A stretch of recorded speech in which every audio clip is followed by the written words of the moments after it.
दूसरे दिन ब्राह्म मुहूर्त में निद्रा त्याग कर मुनि विश्वामित्र तृण शैयाओं पर विश्राम करते हुए राम और लक्ष्मण के पास जाकर बोले, हे राम और लक्ष्मण, जागो, रात्रि समाप्त हो गई है।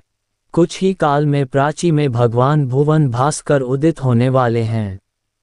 जिस प्रकार वे अंधकार का नाश कर समस्त दिशाओं में प्रकाश फैलाते हैं, उसी प्रकार तुम्हें भी अपने पराक्रम से राक्षसों का विनाश करना है। नित्य कर्म से निवृत्त हो, संध्या उपासना करो, अग्निहोत्रादि से देवताओं को प्रसन्न करो, आलस्य को त्यागो और शीघ्र उठ जाओ, क्योंकि अब सोने का समय नहीं है।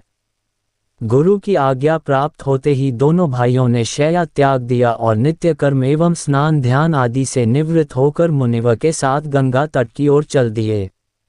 वे गंगा और सरयू के संगम, जहाँ पर ऋषि मुनियों तथा तपस्वियों के शांत व सुंदर आश्रम बने हुए थे, पर पहुँचे।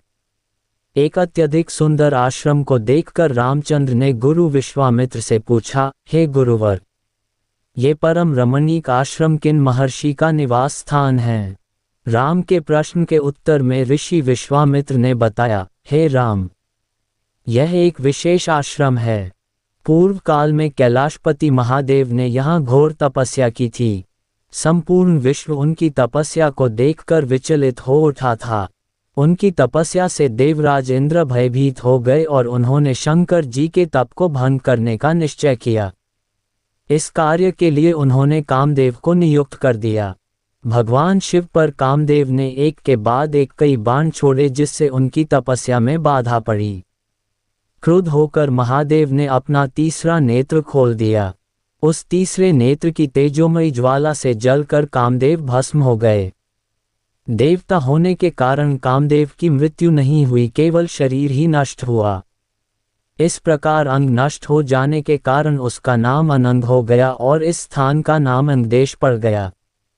ये भगवान शिव का आश्रम है, किंतु भगवान शिव के द्वारा यहाँ पर कामदेव को भस्म कर देने के कारण इसे कामदेव का आश्रम भी कहते हैं।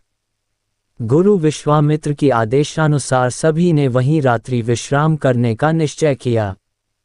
राम और लक्ष्मण दोनों भाइयों ने वन से कंद मूल फल लाकर मुनिवर को समर्पित किए और गुरु के साथ दोनों भाइयों ने प्रसाद ग्रहण किया। तत्पश्चात स्नान, संध्या उपासना आदि से निवृत्त होकर राम और लक्ष्मण गुरु विश्वामित्र से अनेक प्रकार की कथाएं तथा धार्मिक प्रवचन सुनते रहे। अंत में गुरु की यथोचित सेवा करने के पश्चात आज्ञा पाकर वे परम पवित्र गायत्री मंत्र का जाप करते हुए तृण शैयाओं पर जा विश्राम करने